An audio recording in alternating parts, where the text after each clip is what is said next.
Olha, alguma vez aconteceu sentir aquele aperto no peito, assim, do nada? Ou talvez acordar já sem bateria, sabe? Mesmo depois de uma noite que, sei lá, parecia ter sido boa? É uma sensação estranha, né? E hoje a gente vai investigar justamente isso, os sinais mais discretos, quase silenciosos da ansiedade, aqueles que podem estar aí no nosso dia a dia e a gente nem percebe. E olha, este tema é super relevante, viu? Especialmente aqui no Brasil. A OMS, a Organização Mundial da Saúde, diz que a gente tem a maior taxa de pessoas com ansiedade do mundo. É quase 10% da população. É muita gente. A nossa conversa hoje vai partir de um artigo que foca justamente nisso, em como identificar esses sintomas mais sutis. O nosso objetivo aqui é explorar esses indicadores que muitas vezes passam batido, que a gente confunde com cansaço, com estresse normal do dia a dia. Exatamente. E é importante lembrar que a ansiedade, assim, na sua essência, não é uma vilã. Ela é uma resposta natural, né? Um mecanismo de sobrevivência para o perigo. O problema é quando essa resposta fica meio que ligada direto, sabe? De forma muito intensa e muitas vezes sem um perigo real por perto. O Freud ele já falava disso, né? Da ansiedade como uma reação ao perigo interno, sugerindo que a ameaça muitas vezes está dentro da gente, nas nossas preocupações, nos nossos medos. E o perigo aí, o grande risco, é que a ansiedade nem sempre chega fazendo barulho. Muitas vezes ela é mais silenciosa. Aparecem coisinhas pequenas. Uma dor aqui, outra ali, dificuldade para concentrar, uma irritação meio constante. São sinais que a gente facilmente confunde, né? Ah, foi a semana corrida, dormi mal. Só que varrer isso para debaixo do tapete e ignorar pode deixar a coisa piorar em silêncio.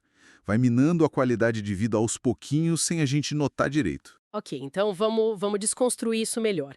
O artigo que a gente está usando, ele começa com um sinal que parece até, sei lá, um paradoxo.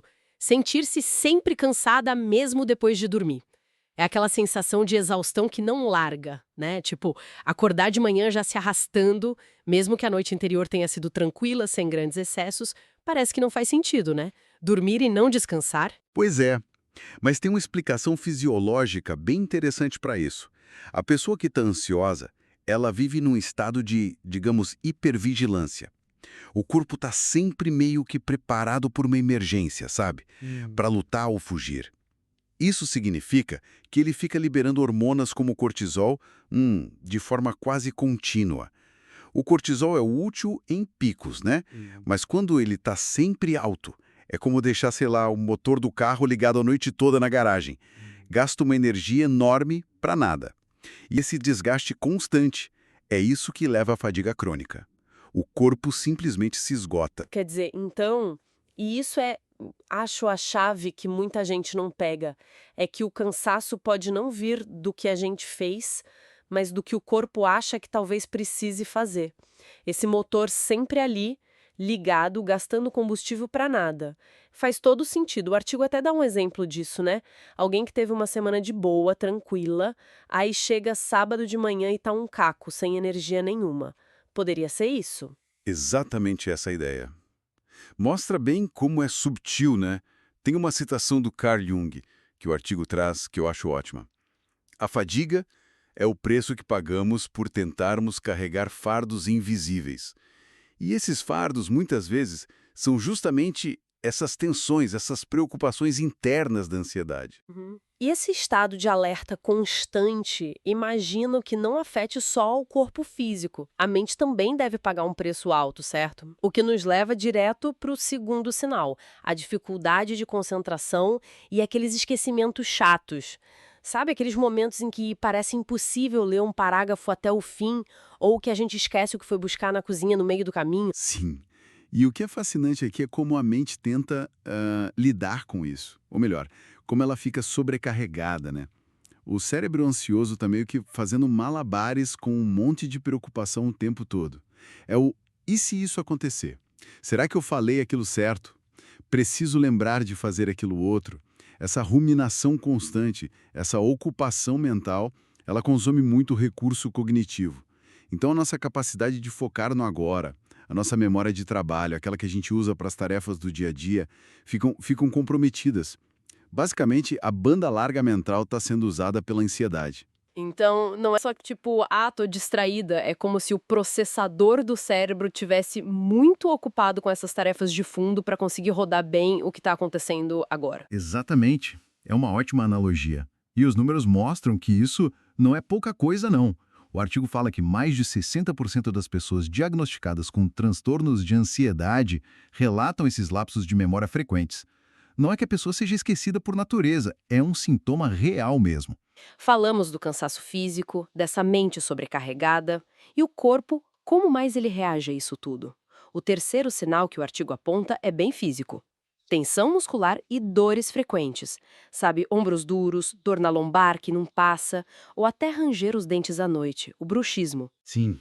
E essa ligação dor física e ansiedade, nossa, como ela é subestimada. A tensão emocional ela vai se acumulando nos músculos. É quase como se o corpo guardasse o estresse fisicamente, sabe? Tem gente que passa anos fazendo físio, tomando remédio para dor, tratando aquilo como um problema puramente mecânico. Ah, é má postura, é esforço repetitivo. Mas sem nunca olhar para essa parte emocional que pode estar ali, na raiz ou pelo menos piorando muito o quadro. É interessante pensar nisso. Quanta gente que a gente conhece vive com dor no ombro, nas costas e culpa só o trabalho ou a cadeira? Como é que alguém pode começar a desconfiar que a ansiedade está metida nisso? Tem algum padrão, alguma pista? Olha, um indício pode ser a dor que persiste mesmo depois de descansar e de fazer o tratamento físico. Ou então dores que parecem andar pelo corpo sem uma causa médica óbvia.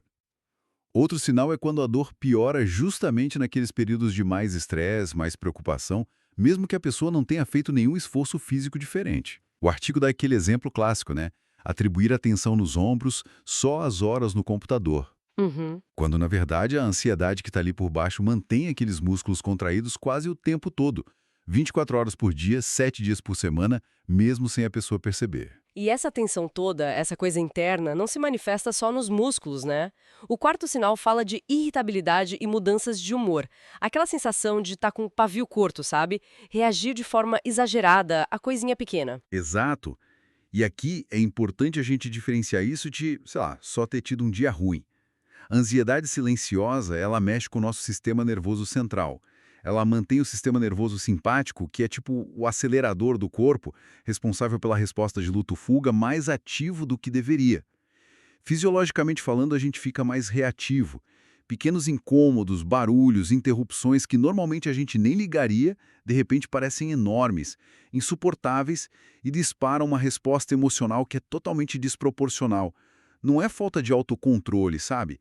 É uma consequência neurológica dessa ativação constante. Ou seja, a pessoa não fica chata de propósito. É o sistema nervoso dela que está ali em sobrecarga e aí reage de forma mais intensa ao que acontece em volta. Em muitos casos, sim. É como se a sensibilidade aumentasse para frustrações, para gatilhos do dia a dia. E isso é alimentado por essa ansiedade de fundo que, muitas vezes, a pessoa nem tem consciência que está ali. Falando em coisas que tiram o sossego, chegamos ao quinto sinal. Talvez um dos mais clássicos quando se fala em ansiedade, mas que também tem as suas formas mais subtis. A insônia ou o sono agitado. Não é só aquela dificuldade de pegar no sono, mas também acordar no meio da noite e não conseguir voltar a dormir, ou acordar de manhã sentindo que o sono não, sei lá, não recarregou nada. Tem um paradoxo interessante aí.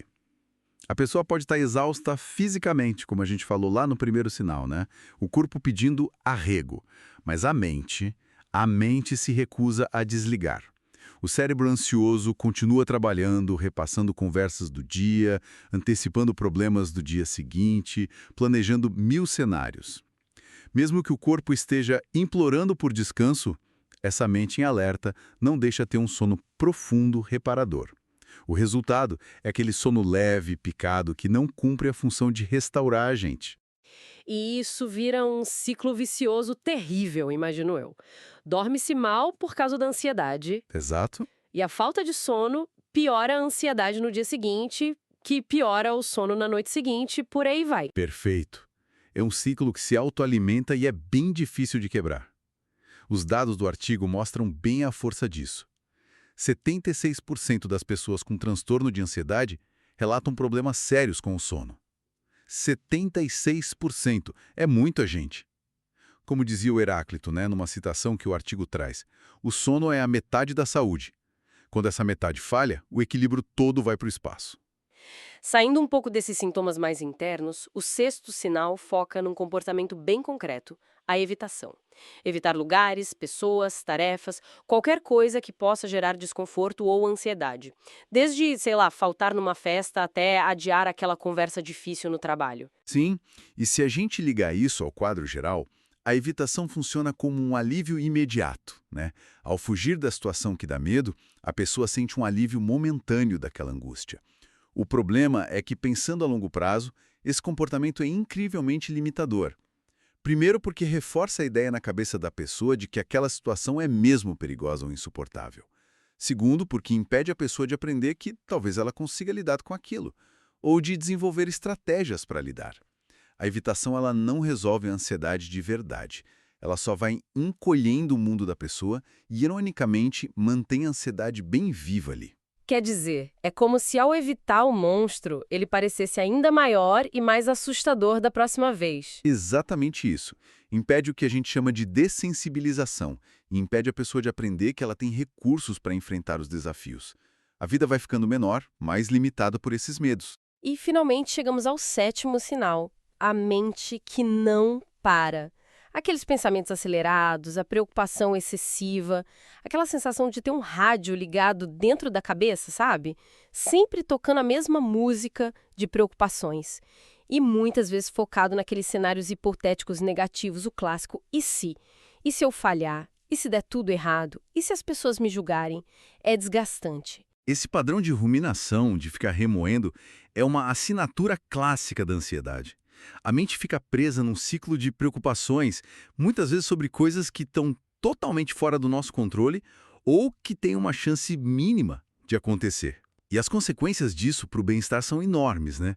Gera uma insegurança constante, alimenta medos que nem são racionais e pode criar uma sensação paralisante de incapacidade diante da vida.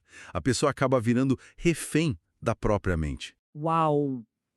Ouvindo assim esses 7 sinais todos juntos, o cansaço, a dificuldade de foco, as dores, a irritabilidade, o sono ruim, a evitação e essa mente que não para, a gente percebe como eles se conectam, né?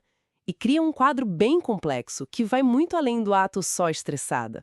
Então, o que a gente faz com essa informação toda? Como podemos usar isso para, sei lá, uma autoavaliação? O artigo sugere umas perguntas, certo? Para ajudar a gente a pensar. Sim, são perguntas bem simples, mas que podem acender um alerta. Coisas como: esse cansaço me acompanha mesmo depois de dormir? Tenho dores pelo corpo que os médicos não acham a causa? Sinto que a minha mente está sempre a 1000 por hora, que nunca descansa de verdade?